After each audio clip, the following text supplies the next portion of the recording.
Tara mga kaboards, samahan nyo kami dito sa Damiris. Dito lang yung mga kaboards sa Haniway. Medyo malayo pag galing ka talaga sa amin. Utol pa kami kasi galing mga kaboards. So mahigit isang oras yung biyahe namin papunta dyan. Kasama ko pala mga kaboards ay si Yang Yang. Bro na lang yung tawag, hindi na daddy. Tingnan mo naman kasi ang laki na ni Yang Yang. O yun naka-red. Tapos kasama ko rin yung mama niya na si Grace, si Tita Jack, si Nang Bing, at syempre yung pinakamamahal kong kapatid. Dito kami nag-lunch mga kaboards, one day before ng flight ko papuntang Canada. Gusto ko kasi mga kaboards sulitin bago man lang ako umalis ng Pilipinas. Kaya lumabas kami kasama ko ang mga mahal ko sa buhay. Dati na ako nakapunta dito mga kaboards, kaso sobrang tagal na yun. 2011 pa yata yun or 2010. Basta nag-duty pa ako noon sa Pampanga. Medyo malamig yung place nila dito mga kaboards kasi yung paligid nila ay puno ng mga puno. So dito naman sa part na to mga kaboards, meron din dito sila ng swimming pool.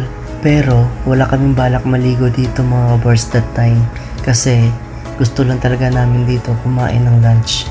Ayan, tingnan nyo mga kaboards, ang ganda ng paligid nila. Marami din naliligo pala sa baba mga kaboards. Naalala ko pa dito nung pumunta kami mga kaboards, first time ko mag-zipline dito. Pero ngayon, ayaw ko na talaga mag-zipline. Takot kasi ako mga kaboards sa heights, kaya pagpasensyahan nyo na. O diba? So ayan na mga kaboards, nag-start na kami na mag-order ng pagkain namin. Meron din pala sila mga display dito, mga ganito mga kaboards. Di ko nga lang alam kung ano to mga kaboards, pagpasensyahan nyo na. Di rin ako nagtanong. O diba? So ayan, habang nag-order sila doon, nag-iikot-ikot muna ako dito. Kasi kahit anong pagkain, kinakain ko lang naman mga kaboards. Kaya pinabayaan ko na sila, bahala na sila kung ano orderin nila doon. Ako, kakain na lang ako mamaya mga kaboards. O diba?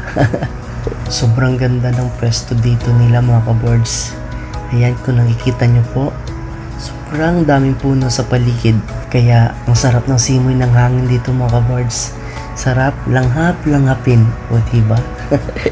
So ayan mga kaboards, sarap talaga maligo dito. Kaso yun nga lang yung problema is wala kaming damit. At saka hindi rin balak namin maligo dito mga kaboards.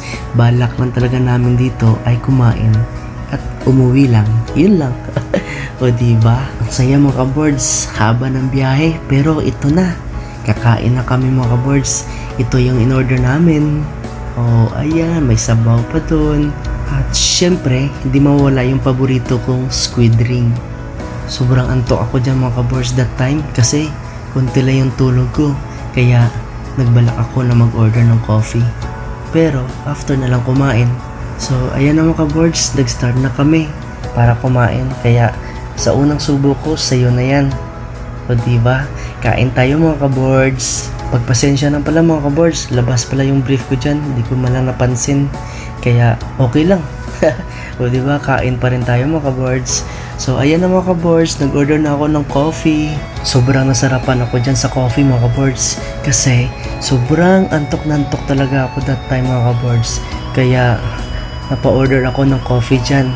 So after namin mag-lunch mga kaboards, na-picture-picture muna kami dyan. Kasi maganda dun ang view mga kaboards. Kahit nakatalikod lang sila, pero tingnan mo, kitang kita yung mga gagandang mga puno dun sa dulo.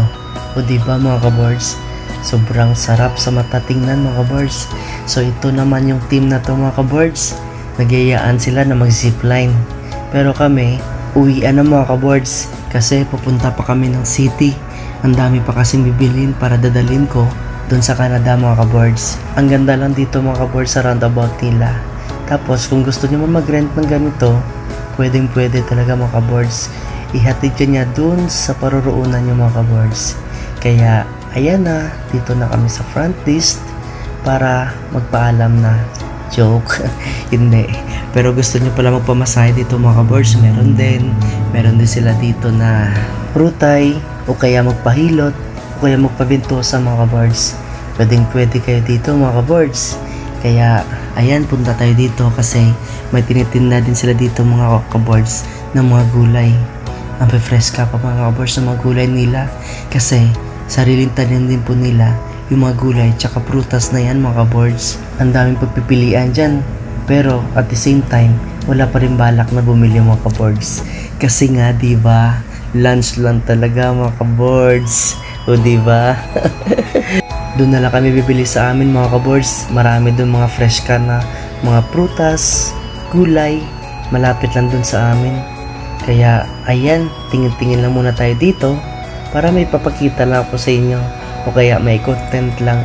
Pagpasok nyo dito mga kaboards, marami ka makikita na matataas na mga puno dyan mga kaboards. Kaya mafe-feel mo talaga na ang lamig ng paligid.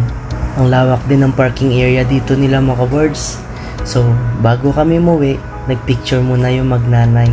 Grade 12 pa lang yan si Yan. Pero tingnan nyo naman mga kaboards, ang laki-laki na. Daddy yung tawag niya sa akin. Pero sabi ko, bro na lang. Kasi tingnan mo naman, mas malaki pa sa akin.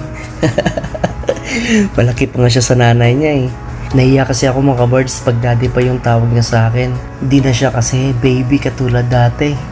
Kaya bro na lang, okay na yon, o diba? So ayan na mga kaboards, uwian na kami. Kasi may pupuntahan pa kami at bibilin pa sa city. Kaya yun lang mga kaboards, bye bye!